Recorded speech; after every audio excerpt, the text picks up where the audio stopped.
Hey guys, Praveen here, and today's UI design tip is to add some variety to your forms. So I see a lot of people having just a list for a form. So having a title first, description, status line. So it is in a vertical list or like one, two, three, four, like a Z list. But you can of course add like lots of variety to your form.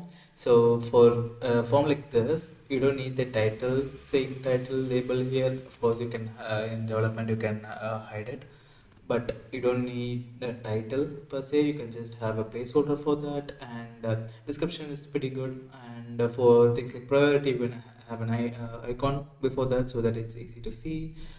For like SN, you can have the image before that, and you can add things like tags, color, date picker, and everything. So just add some more variety. Think about what the user uses the most, and think about how to segment that. So I added the title first in a as big as I can, the description second. These are the main things that change. Everything else can be in a simple horizontal form like this. So yeah, so think about how to represent the form so that it's easy to fill out for the user and makes sense um, in the space that you're given, and it'll be looking good and it'll be easier for the user to fill up. So yeah, that's it for this video. Think about your forms. Bye bye.